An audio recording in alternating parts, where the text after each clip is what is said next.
Hello बच्चों, let's see the question. The question is a car weighing 500 kg moving against a resistance of 500 Newton accelerate from rest to 20 meter per second in 100 meter. The work done by the engine of a car is. So first the key concept is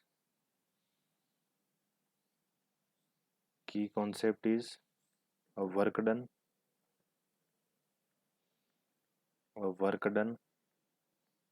so first हमें question में acceleration given नहीं दिया है, तो हम first acceleration find करेंगे Newton's second law से। Newton second law की इक्वेशन होती है, हम यहाँ लिख देते हैं न्यूटन इक्वेशन होती है v square minus u square is equal to 2as। यहाँ से हम एक्सेलरेशन फाइंड करेंगे, तो हम एक्सेलरेशन को लिख सकते हैं a is equal to v square minus u square divided by 2s। V square की वैल्यू हमें गिवन है 20 मीटर पर सेकंड माइनस इनिशियल जो हमारी वेलोसिटी है वो है 0 स्क्वायर डिवाइडेड बाय हमें डिस्टेंस गिवन है 100 मीटर। तो हमारे पास एक्सेलरेशन की वैल्यू आ जाएगी, acceleration is equal to 2 meter पर सेकंड स्क्वायर। हमारे पास एक्सेलरेशन आ गया। इस एक्सेलरेशन को हम फोर्स 1 में रखते हैं, तो हमें पता है कि फोर्स इज इक्वल टू क्या होता है, force is equal to mass into acceleration. हमें मास गिवन है 500 kg मल्टीप्लाइड बाय एक्सेलरेशन हमें पता है, तो हमारा टोटल फोर्स हो जाएगा जिसको हम F1 लिख सकते हैं। F1 is equal to 1000 Newton.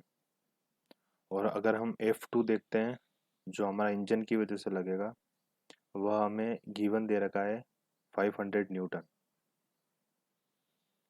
तो अगर हम टोटल फोर्स निकालते हैं F नेट, अगर हम F नेट निकालते हैं, F net is equal to F1 plus F2। F1 की वैल्यू हमें गिवन है 1000 प्लस 500, तो हमारा F नेट आ जाएगा 1500 न्यूटन। सो हम लास्ट में फाइंड करते हैं वर्क डन का फॉर्मूला होता है फोर्स इनटू डिस्प्लेसमेंट। फोर्स हमें नेट गिवन है 500 न्यूटन मल्टीप्लाइड बाय डिस्टेंस हमें गिवन है 100 मीटर, तो हमारा वर्क डन आ जाएगा 150000 जूल। इस कंडीशन को हम लिख सकते हैं 1.5 इंटू 10⁵ जूल। तो हमारा करेक्ट आंसर हो जाएगा option number B. Option number B is our correct option. I hope it understood it well. Best of luck.